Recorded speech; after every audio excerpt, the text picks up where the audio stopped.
प्रातः स्मरामि हृदि संस्फुरदात्मतत्त्वं सच्चित्सुखं परमहं सगतिं तुरीयं यत्स्वप्नजागरसुषुप्तमवैति नित्यं तद्ब्रह्म निष्कलमहं न च भूतसङ्गः तपोभिक्षीणपापानां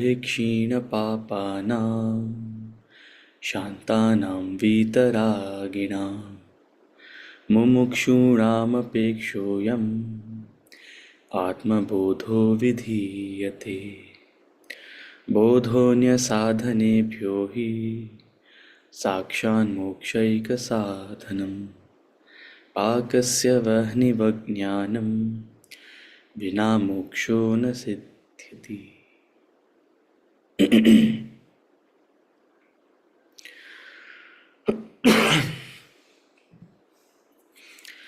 ॐ सहनाववतु सहनौ भुनक्तु सह वीर्यङ्करवावहै तेजस्विनावधीतमस्तु मा विद्विषावहै। ॐ शान्तिः शान्तिः शान्तिः।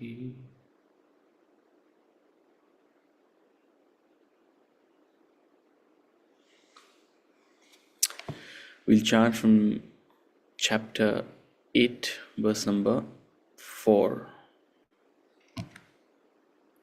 Verse number verse number 5 to 9. Chapter 8, verse number 5 to 9. Antakale cha mameva smaran muktva kalevaram yah prayati samadbhavam याति नास्त्यत्र संशयः। अंतकाले च मामेव स्मरन् मुक्त्वा कलेवरं यः प्रयाति समद्भावं याति नास्त्यत्र संशयः। यं यं वापि स्मरन् भावं तज्जत्यन्ते कलेवरं तं तमेवैति कौन्तेय सदा तद्भावभावितः। यं यं वापि स्मरन् भावं त्यजत्यन्ते कलेवरं तं तमेवैति कौन्तेय सदा तद्भावभावितः। तस्मात् सर्वेषु कालेषु मामनुस्मर युध्य च मय्यर्पितमनो बुद्धिः मामे वैश्यस्य संशयः। तस्मात् सर्वेषु कालेषु मामनुस्मर युध्य च मय्यर्पितमनो बुद्धिः मामे वैश्यस्य संशयः। अभ्यासयोगयुक्तेन चेतसा नान्यगामिना परमं पुरुषं दिव्यं याति पार्थानुचिन्तयन्। अभ्यासयोगयुक्तेन चेतसा नान्यगामिना परमं पुरुषं दिव्यं याति पार्थानुचिन्तयन्। कविं पुराणमनुशासितारम् अणोरणीयां समनुस्मरेद्यः सर्वस्य धातारमचिन्त्य रूपम् आदित्यवर्णं तमसः परस्तात् कविं पुराणमनुशासितारम् अनुरणीयासमनुस्मरोद्यः सर्वस्य धातारमचिन्त्य रूपम् आदित्यवर्णं तमसः परस्तात्.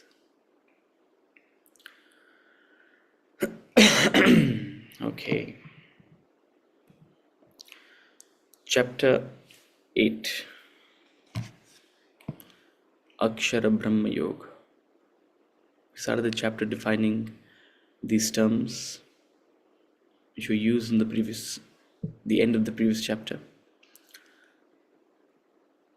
Brahman, Adhyatma, Karma, Adhibhuta, Adhidaiva, and Adhiyajna.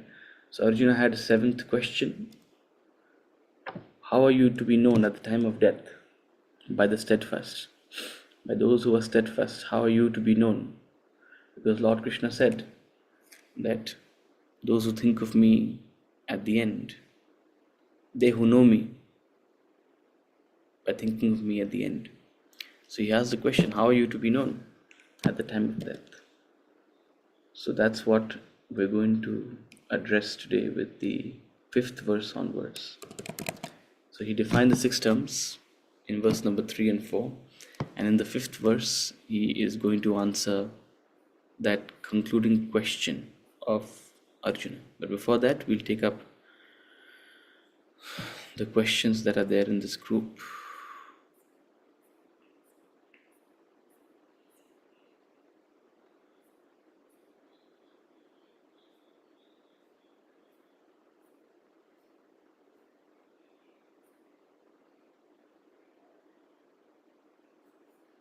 Is Rashiji there today? Okay. Oh, you can't unmute. What a superpower I have. I can quiet anytime I want. Hari Om. Okay. Hari Om. Hari Om.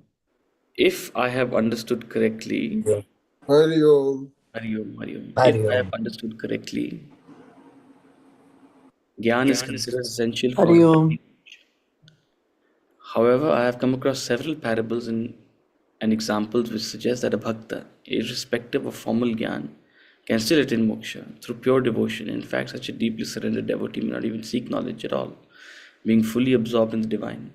How should one reconcile these two paths? How can we understand in a comprehensive manner the relationship between gyan and bhakti in the journey towards moksha? So I never said formal gyan is considered essential for attaining moksha. Nobody ever said that you have to, do the 3-year course or the 5-year course or whatever. Of course, a formal system has been put in place only to aid a certain process, but the process goes beyond the system, right? And there are souls who are born who don't need that.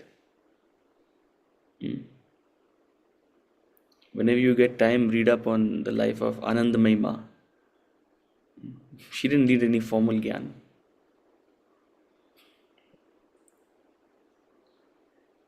She was born a Sakshi, as it were, or at least demonstrated that capacity.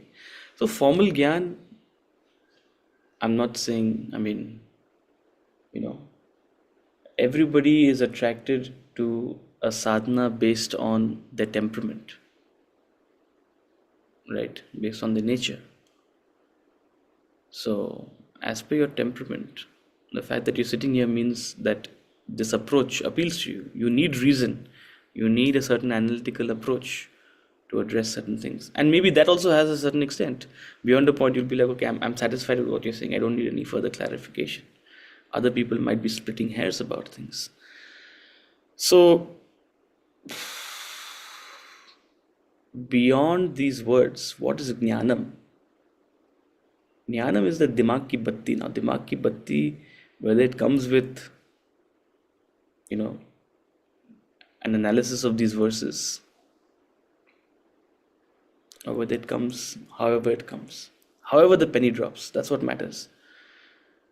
So, how are jnanam and bhakti? Now, bhakti also, bhakti is not a very simple thing. Bhakti is a result. Bhakti is a result of your spiritual sadhana.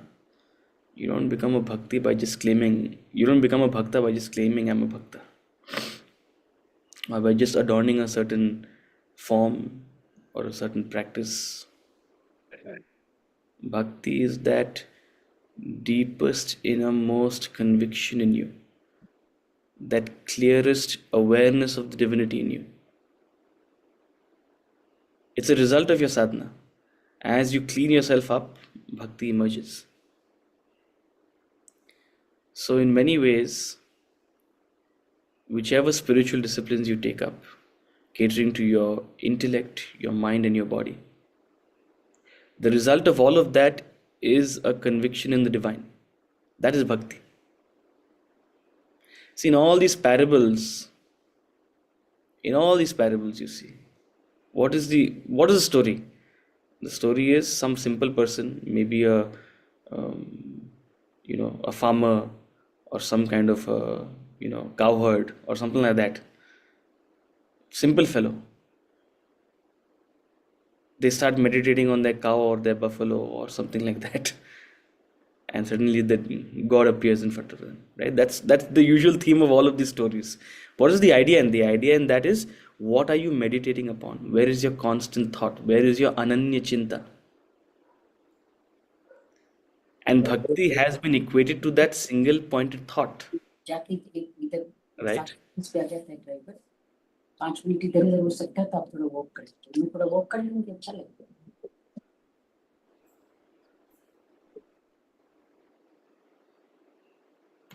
It's been equated to that ananya bhakti. So, bhakti or single pointed thought, constant awareness, these are all synonyms, and they don't come cheap. Now, will singing bhajans and kirtans and japa get you there, or will study and reflection get you there, or will seva and some kind of other activity get you there, or will yoga and yogasanas get you there?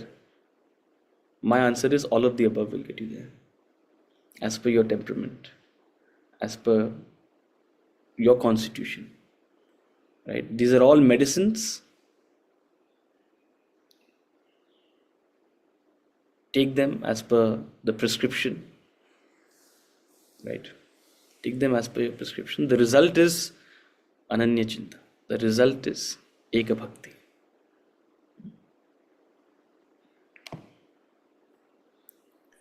Those parables are only to drive home a certain point.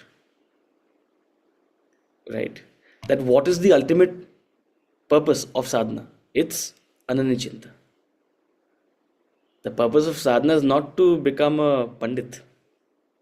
The purpose of sadhana is not to develop a big fat spiritual ego. Oh, look, I know so much, or I understand so much, or I'm able to do so much tapas. Even a simple person without any qualifications, who's not necessarily seen as spiritual, the Lord gives them a darshan. Why? Because they have what is essential, eka bhakti. That's the idea of these parables. If it was so easy though, I would just tell you, Rashiji, forget all of this, get a buffalo and keep staring at it. Don't do all of this. Nyan, iske chakkar mein mat pado. On top of this, now I'm asking you to memorize verses and all of that. Oh my God, what headache. Just get a buffalo and stare at it. Stare at its big belly. So, that's the symbolism. To dwell more on this Ananya Chinta, this is the crux then. Absolutely, this is what we've always been talking about. As you think, so you become. Whatever you keep thinking about, that's what you embody. But sir, हम दिन भर we can't think about God. No, boss. हाँ. That's what you think.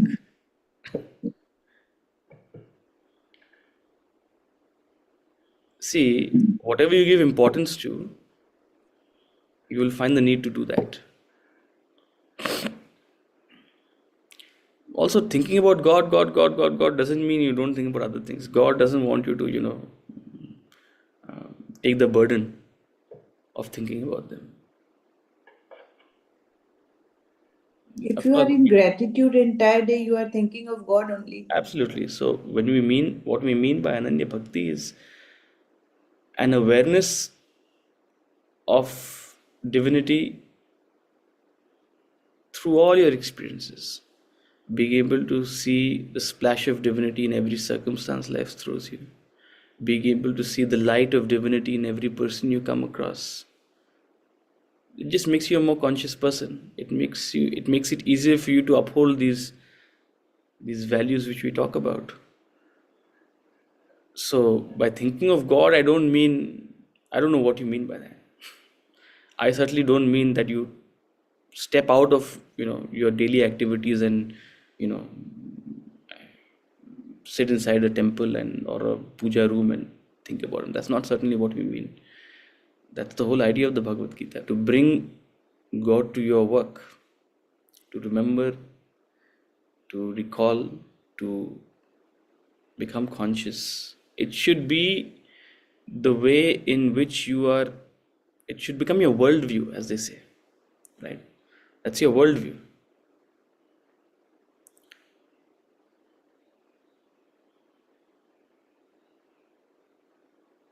When this becomes your worldview, then it becomes, there's a term in English called disposition or predisposition. It becomes your predisposition. You naturally think like that.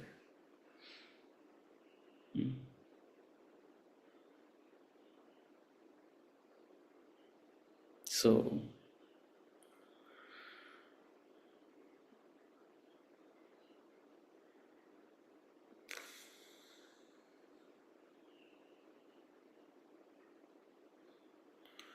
you remove the egoism, you remove the sense of separation, you remove the sense of otherness. What remains is bhakti. What remains is oneness. What remains is an awareness of divinity. That awareness with which you do the rest of your activities, whatever you have to do.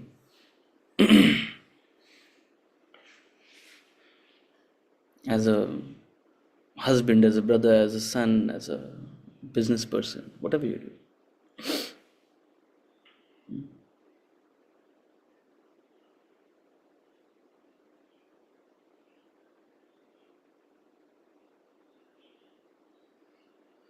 See, everybody has uh, everybody has an Eka Bhakti, but to something different. Today you have an Eka Bhakti to your current worldview. What you think is right today, what you think is true today, what you think is important today. That's your bhakti today, right? He's asking you to shift that to so divinizing your worldview. That's what he's asking you to do. Nothing else. You have a bhakti today. You have a bhakti to money today. You have a bhakti to the senses today. You have a bhakti to what you believe the world can offer you today. Right? He's asking you to shift your bhakti.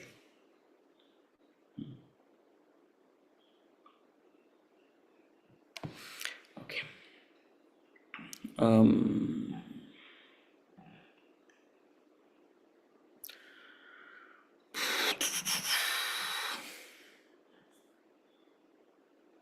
Chapter 7, verse number 29.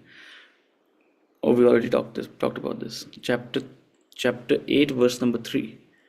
Atman emanates as individual beings. The emanation that causes the birth of beings is called karma. Emanation compares to the creative urge. When Brahman identifies with its creative urge, there arise living beings. Atman functioning through the material equipments produces the world of beings. Karma mentioned herein refers to creation. Okay, 1 second. Let me go through verse number 3.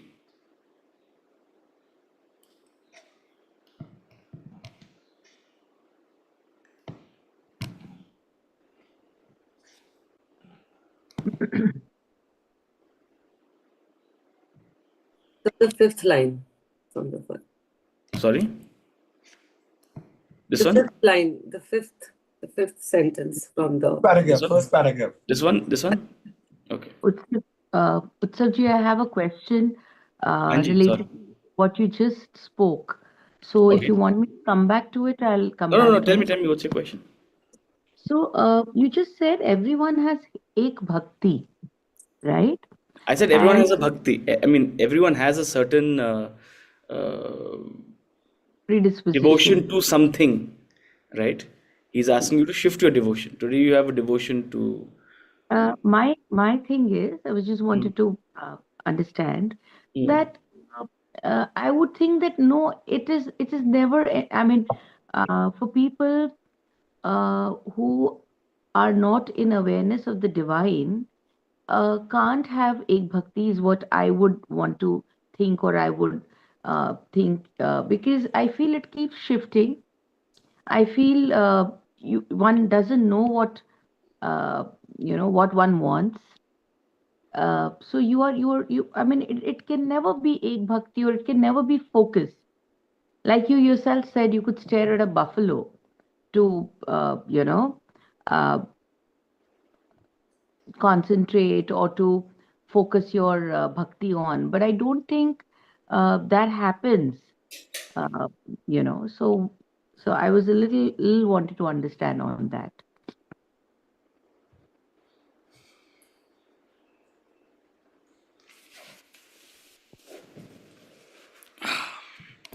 Yeah. So look, when I say I'm using this term bhakti in quotes. When I say everyone has a bhakti, all I mean is that everyone has a certain dedication or a certain obsession or a certain worldview or a certain belief system, right? That, oh, this is what the world is, this is what is important, this is what I need to do, this is what I wish to do, this is what will make me happy, this is how the world works. I mean, that's their worldview, as we call it, right?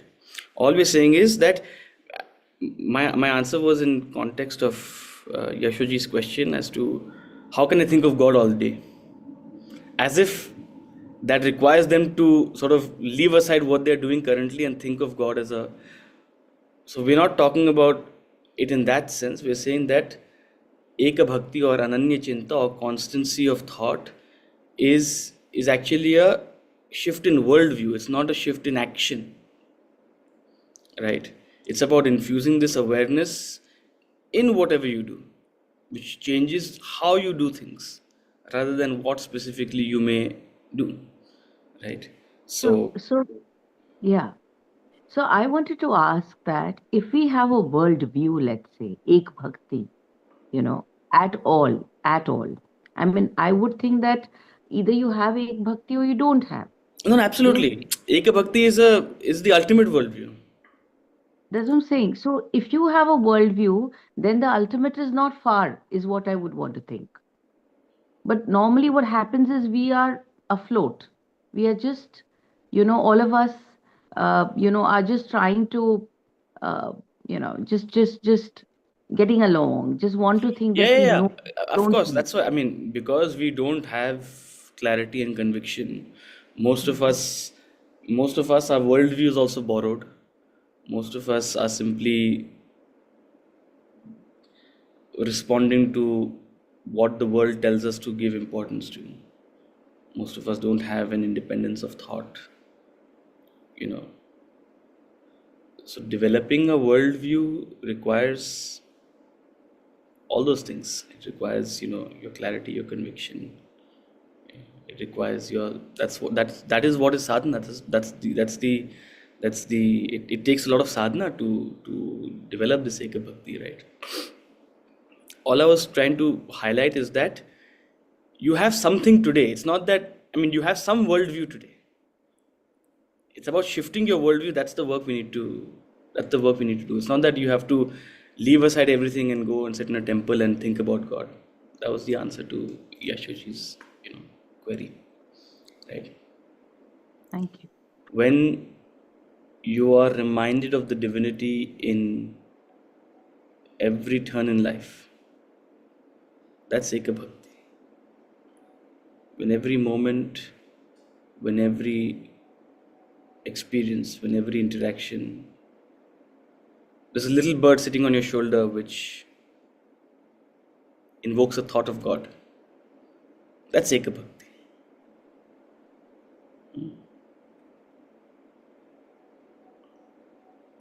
Like they say, मेरा आपकी कृपा से सब काम हो रहा है. Absolutely. Okay. Sorry.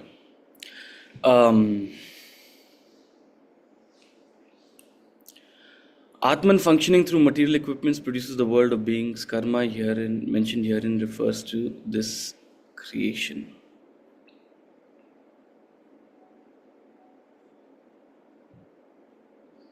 Is your vasanas your karma? Yeah. So when we talk about sort of the macrocosm or all beings, karma is this sort of universal force, right? You can call it the collective vasana. But as far as an individual, the microcosm is concerned, karma refers to your specific vasanas, your vasanas, which causes your birth. So karma is that creative force. It's like a machine which takes in vasana and spits out a world. Results in your creation plus vasanas only drive us to act, is it not? Yes, vasanas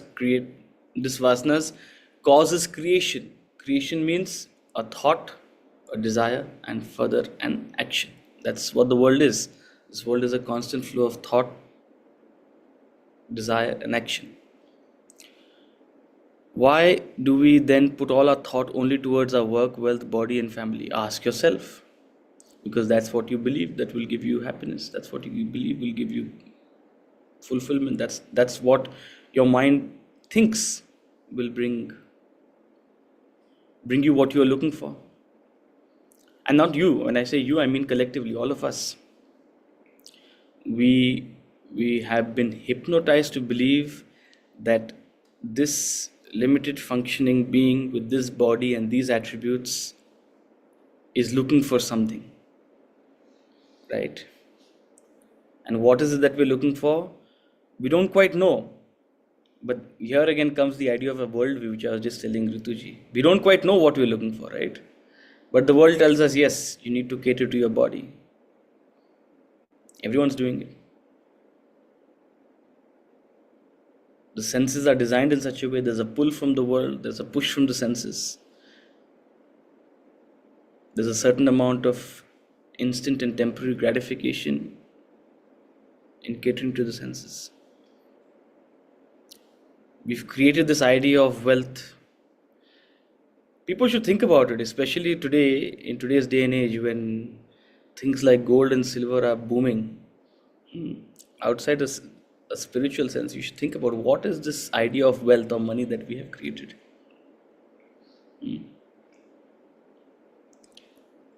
I'll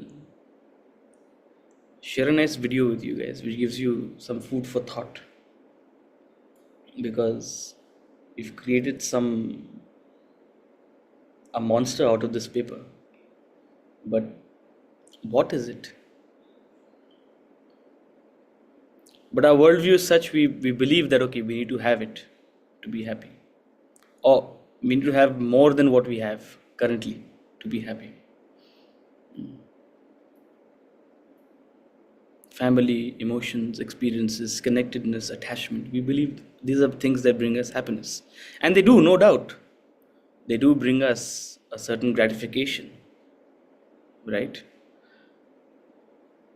But the message of Vedanta is that all of these bring a certain temporary gratification. They're all wombs of sorrow, it says. Dukkha yonihi. It's not that there's no pleasure in what the world has to offer, but the nature of things and beings is such. They're all temporary. So when you put in sufficient inquiry into these matters, then your thoughts will shift. Then you'll come out of this rabbit hole or this rat race of thinking of health, wealth, name, fame, pleasure, position, all these things, to thinking about what is perhaps more important or meaningful in life. What is the purpose of life? So that shift requires your effort. That shift in worldview. How should we replace these selfish thoughts which are a problem to us? You replace these selfish thoughts only when you feel the urge to replace them. Now, either you're blessed and there's a little bird sitting next to you in your right shoulder, whispering to you, study Vedanta and learn something, or you learn through experience. Selfishness brings suffering, brings agitation. Attachment causes pain, separation. It causes complication. Samsara leads to entanglement. And that's when you knock the doors of Vedanta or any other spiritual knowledge. So you replace something that either you have the wisdom that, hey, this doesn't serve me, or you have the experience that this actually is not serving me.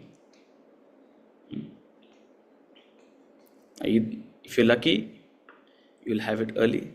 If you're still lucky, you'll have it after a little bit of suffering.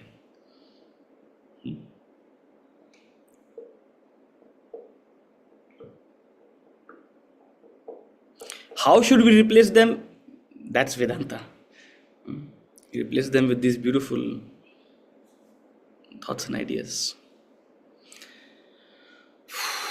Your mind projects itself as the perishable objects in your dream. It also projects as the consciousness and conscious beings appearing in the dream. One second. Verse number 4. So I'm confused. How is the mind projecting the consciousness? If consciousness is the Atman, then how is mind projecting it? One second. Where is this? Your mind projects your consciousness. It also this is the line, right? Yep. The first paragraph. I've highlighted it, correct? Adibhutam refers to the perishable. Brahman, the Supreme, pervades the entire manifested world, like the waker's mind pervades the entire dream. Your mind projects itself as the perishable objects in your dream. It also projects as the consciousness and conscious beings appearing in the dream.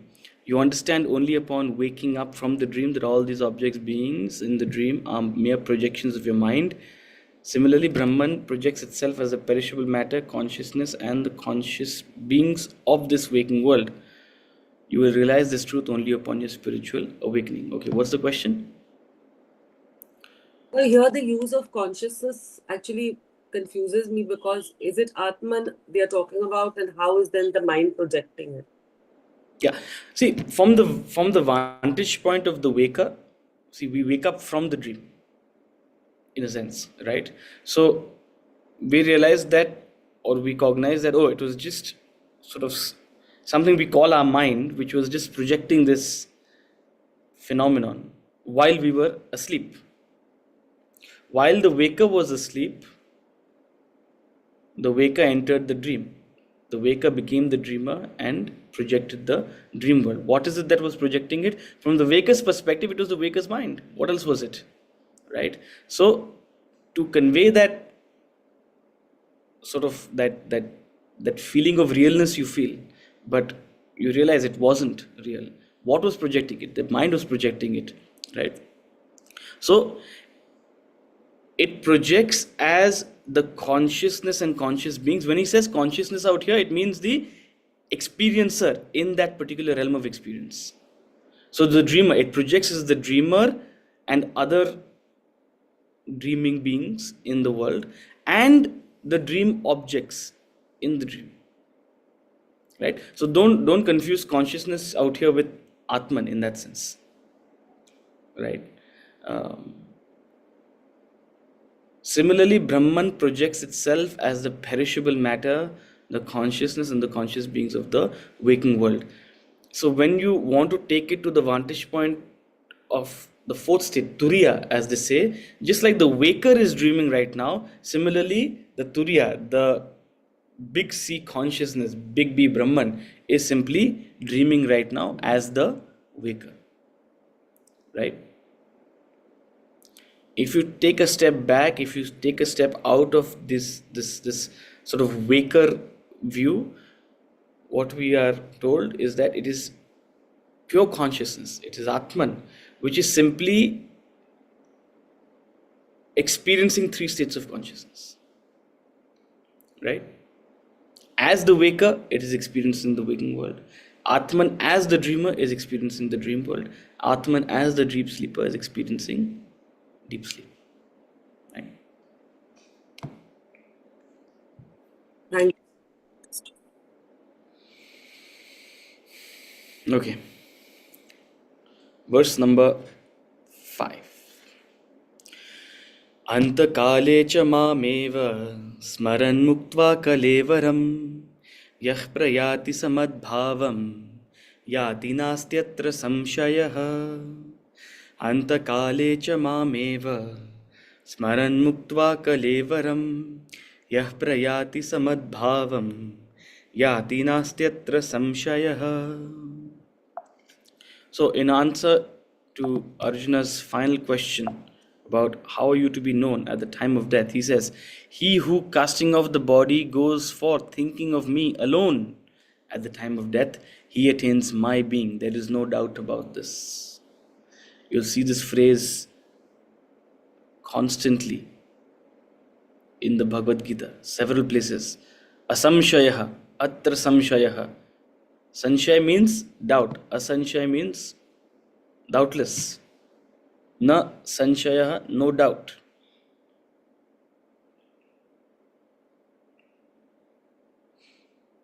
One person who's always doubting and worrying and stressing, they're called a sanshayatma. He uses this term in chapter 2 or 3. Chapter 3, sanshayatma. It's always pessimistic. So to those pessimistic people, he's constantly saying, asamshaya, asamshaya. There's no doubt about this. What I'm saying, there's no doubt about it. Because we value the word of personalities. That's why. It's not that it's any more true just because Lord Krishna is saying it. But because Lord Krishna is saying it, we give it more importance. We value what comes out of the mouth of those whom we regard. Right? It's not a good or a bad thing, it's just what it is. Optics matter. It matters to all of us. So here it is the highest optics. The Lord is saying, I'm telling you, there's no doubt about it. What is there no doubt about? He who casting off the body goes forth thinking of me alone at the time of death, he attains my being. Now you ask me, how is this possible? Don't ask me. I didn't say there's no doubt about this. Lord Krishna says there's no doubt about this. Ask him how it happens.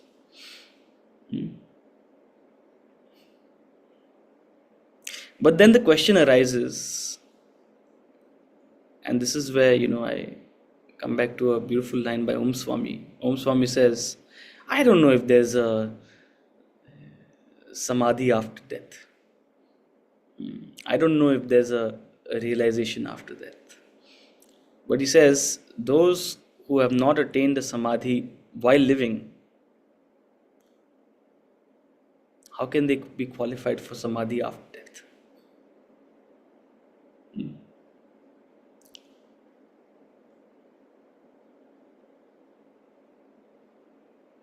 So, of course, this is oft quoted, and people, and I think Munmunji also asked the other day, what's the point of all this sadhana, all this study, buddy, if this is all we need to do?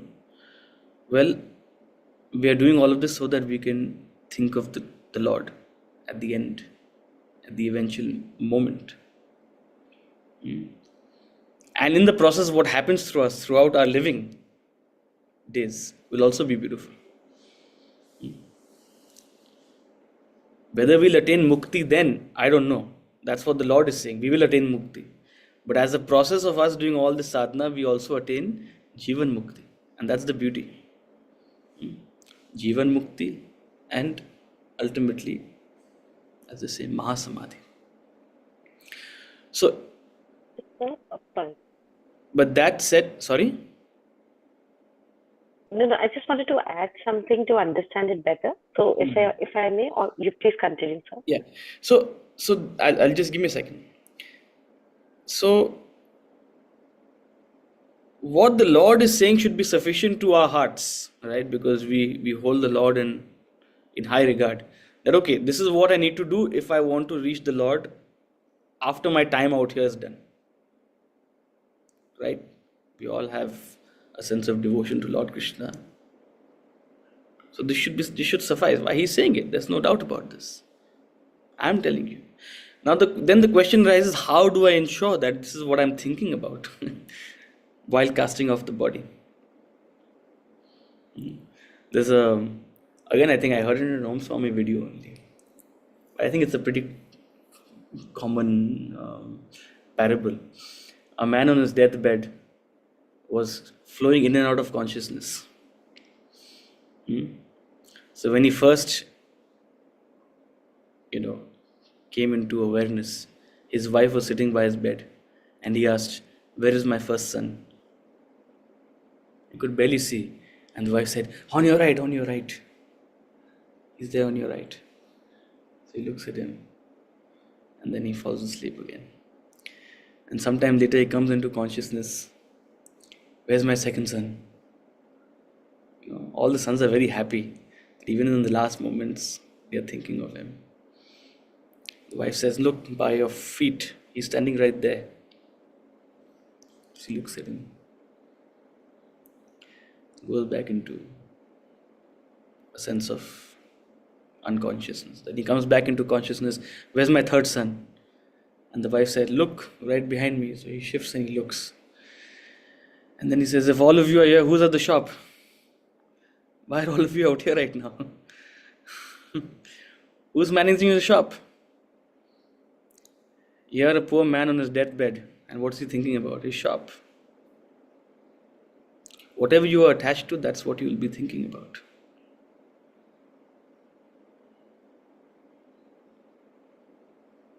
That will be your first thought and your last thought. That is what will paint your canvas.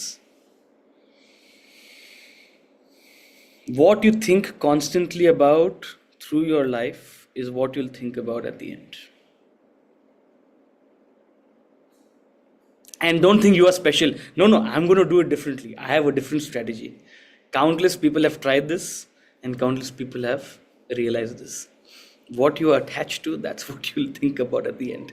So if you want to achieve what the Lord is telling you, hey, just think of me at the end. That's it. Bas yahi karna hai. Then you better be doing your sadhana well right now. Karma bhakti jnana. Study in and out.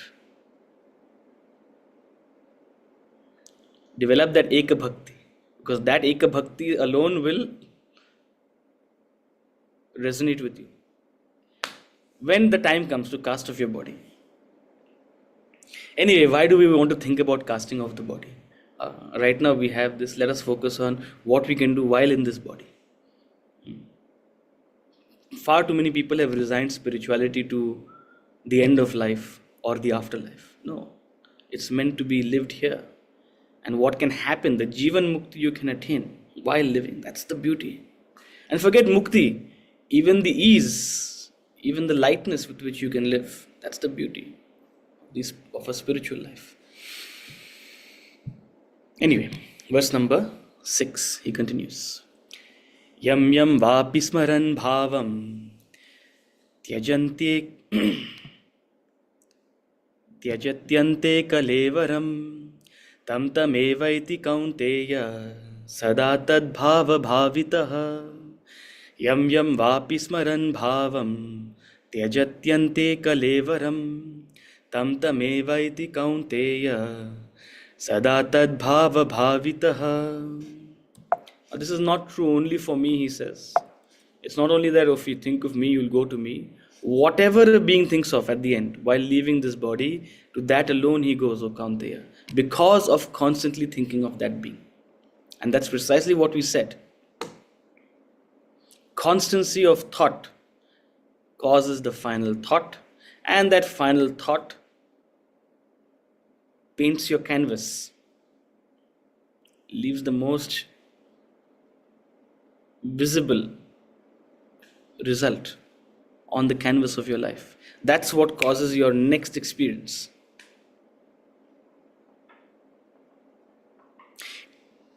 Death is simply a change of experience. At every moment you are dying. It's just that you're dying within the same body. What we call death is actually death of this body and a change into a new body. So it's a special kind of death. But at each moment you are dying, an older you is dying and a new you is being born. And how are you going from experience to experience? You're going from experience to experience based on your thoughts. Your body is merely a vehicle. It is your thoughts that are driving it. What you wish to do, you are here right now because you wish to be here. Your thoughts have brought you here. And your thoughts are what will take you to the next experience. Don't underestimate the power of your thought. Now, how it happens, how it takes you, what happens, that's beyond the realm of our understanding. But don't underestimate. So you have to give due importance to your thoughts.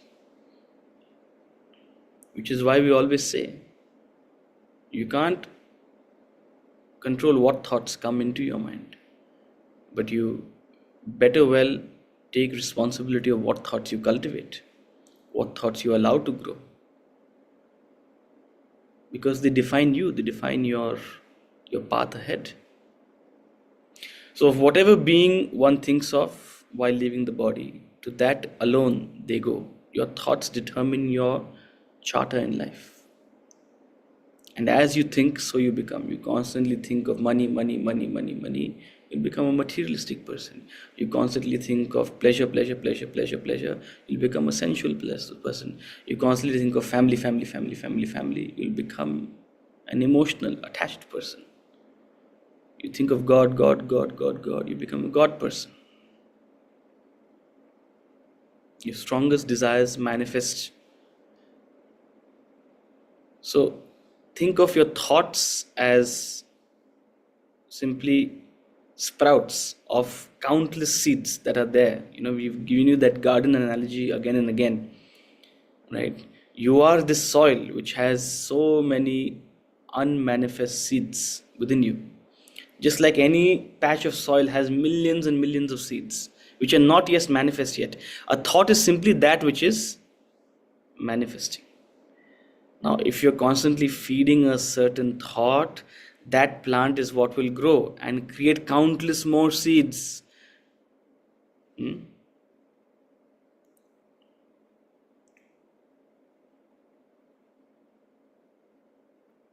Take a tomato, an extra ripe tomato, and just throw it into the ground. Each tomato has hundreds of seeds. Within a few days, you'll see 20 tomato plants growing from that pile of dirt. So if you've allowed a certain thought or a certain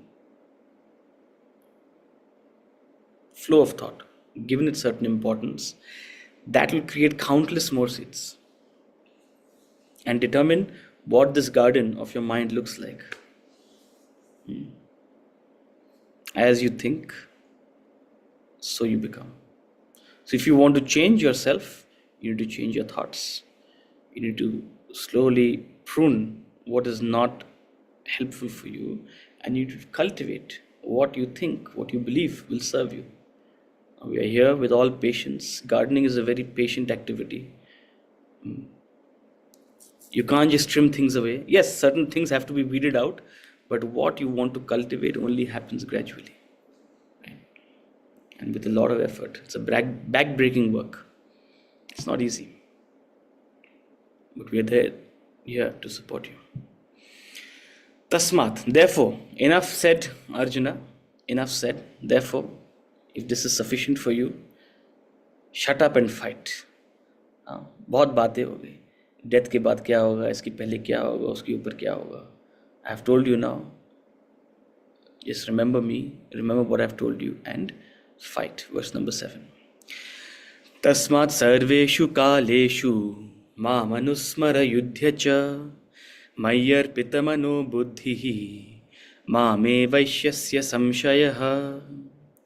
Tasmat sarveshu kaleshu mamanusmara yudhya cha mayyar pitamano buddhihi mame vaishyasya samshayah. Tasmat, therefore, at all times remember me and fight. With mind and intellect absorbed in me, you shall without doubt come to me alone. Look at the tone. Lord Krishna has gone from being a friend to the Lord. In chapter 2, he was saying fight, because the body is perishable, but the true Atman is imperishable. Fight, even if you want fame or if you want victory. There he was talking either as a philosopher or a guide. Right now, he's talking as the Lord itself. Therefore, fight so that you will come to me alone. So as a Lord to a devotee, for a devotee, their purpose is to reach the lotus feet of the Lord. And so a devotee is resolved to do whatever it takes that will eventually get them there. Suffice to say that your purpose, your ultimate goal is to eventually merge with the Lord. And so the Lord is telling you very clearly that all it takes is for you to remember me while you are fighting. And fighting is symbolic. This is precisely how we started the class. Remember me in and through whatever you are doing. That's Ananya Bhakti. You're not supposed to change what you have to do. No, you have to fight. You have to do whatever you have to do. You have to play all your roles in life. But at all times, keep that thought of me flickering in your mind. With your mind and intellect absorbed in me. And the best way to keep your mind and intellect absorbed in me is to start your day thinking of me. That's why we study first thing in the morning. That's the only reason we study. If you start thinking at the end of the day, if you come to class at the end of the day, then you're like, yeah, tomorrow I'll think of the Lord. Then tomorrow, by the time you wake up, a flood of other thoughts cut the line. That's why, to help our mind and intellect, at least for some time, to be absorbed in divinity, we start the day with these thoughts. Slowly hoping that this constant pile driving will turn you self-sufficient in remembering the Lord in and through everything. If you are able to do this without doubt, there is no doubt, asanchaya, you will come to me. Doubtless, you will attain moksha, you will attain liberation. There's no doubt about this. Verse number 8. Abhyasa yoga yuktena chetasānānyagamina paramam purusham divyam yati parthānu chintayan. Abhyasa yoga yuktena chetasānānyagamina paramam purusham divyam yati parthānu chintayan. With the unswerving mind made steadfast by the practice of yoga and meditation, one goes to the supreme resplendent being. So, verse number 6, 7, 8, 6 and 7, he was personifying Brahman, and now he's saying, in general terms, not to a devotee but to a jnani. In verse number 7, he was speaking to a bhakta. In verse number 8, he's speaking to a jnani. A bhakta understands the idea of reaching the Lord. A jnani understands a more analytical perspective. So he's saying the same thing. Ananya Bhakti is nothing but meditation, a meditativeness upon the Lord.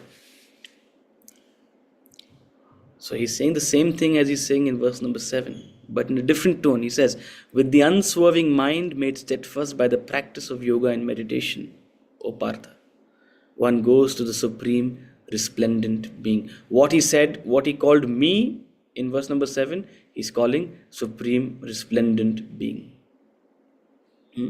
So whether you are, some people say, I am spiritual but not religious. For those people, verse number 8 has been given. Many people say, I am spiritual but I'm not religious. As if being religious is some disease. So go. If you don't want to be religious but you want to be spiritual, take verse number 8. Remove all ideas of religion and God and deity and think only in spiritual terms. So here is the allergy medicine for the allergy. With the unswerving mind, Eka Bhakti, Ananya Chinta, however you want to say it. And how do you get this Ananya Chinta? Through Abhyasa, through constant practice, through repeated, dedicated practice of yoga and meditation. Yoga, as we've said always, is not standing on your head. Yoga means karma, bhakti, jnana and hatha, of course.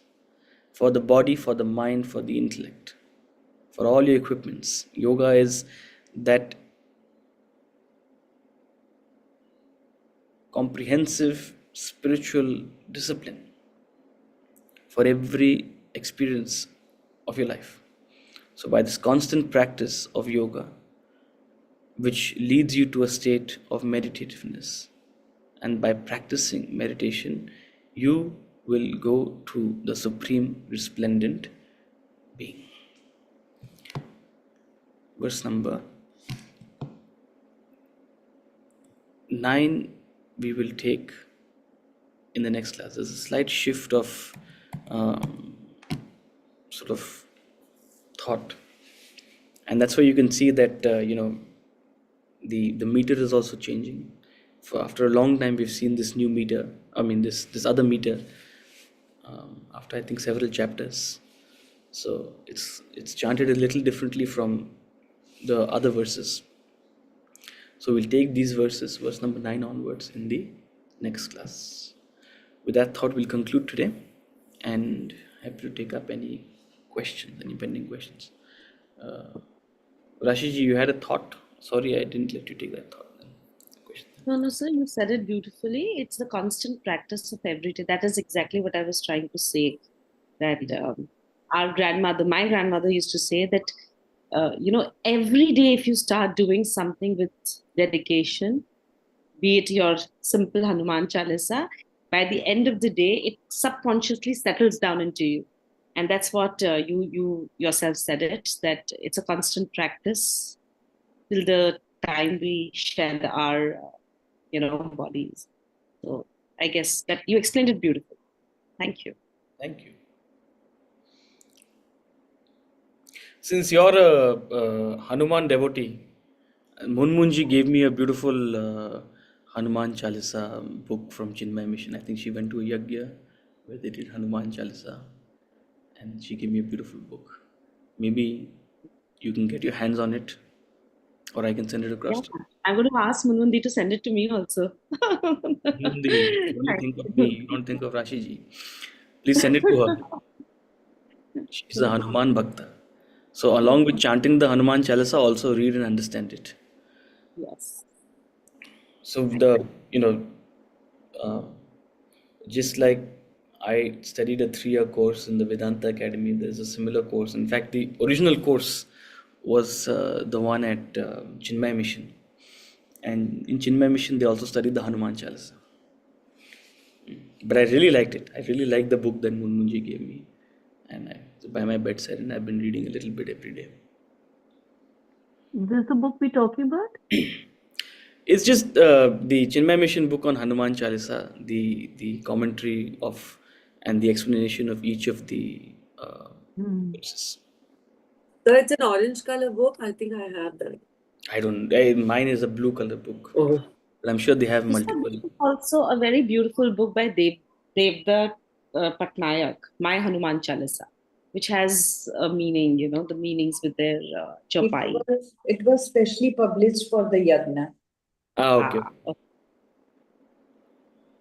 But there is they do teach it's part of the coursework at the Chinmay Mission. So I'm sure they have some common book which they Yeah, there's a book by Tejo Myananji. okay, there's a book by Tejo Banerjee. Okay, so maybe get your hands on that. So, Utsav, I have a while you were were telling us about Ek Bhakti. So, for in a very crisp manner, if you want to share it with someone, the thought who is not into so much of reading or understanding or otherwise, let's say our children, can just sum it up by saying that it's surrender of ego.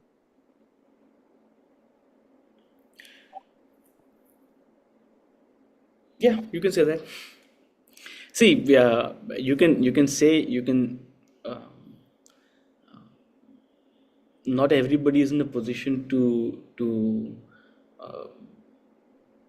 appreciate the connotation of bhakti. When I speak so freely on it in certain context, I'm doing so because all of you out here have been studying and at least listening to what we have to say for some time now. That's why these words probably ring in a certain way. When you're trying to convey to someone else, it's rather difficult. But yeah, you can say it is that. If you want to read, or if you want an approach to bhakti in very sort of introductory and non-religious terms, definitely read the section on Bhakti Yoga in the Vedanta treatise. It's a beautiful way of putting it across, right? And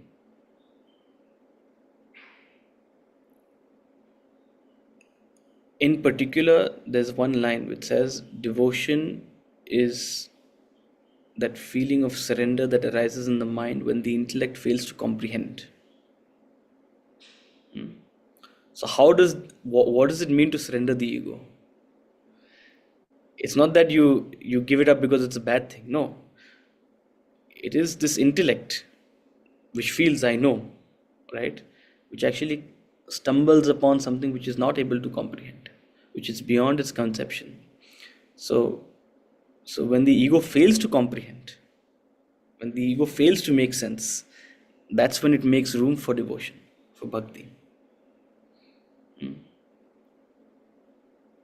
So, but yeah, read that chapter on Bhakti Yoga in Vedanta treatise. That gives a beautiful way to explain it in very different terms, especially to people who maybe are coming from a more secular approach and not able to digest these ideas of God and deities and stuff like that. Any other thoughts? Any other questions? So in Shloka 5, you read Yah Prayati Samat Bhavam Yati Natsya. But won't we Yas Prayati Sa Mat Bhavam, like they will be separate? Yeah, Like not- Yati samad bhavam. So like Sir there will be a pause after Sir. No, there's no A pause. little. Well, it's a little pause which you should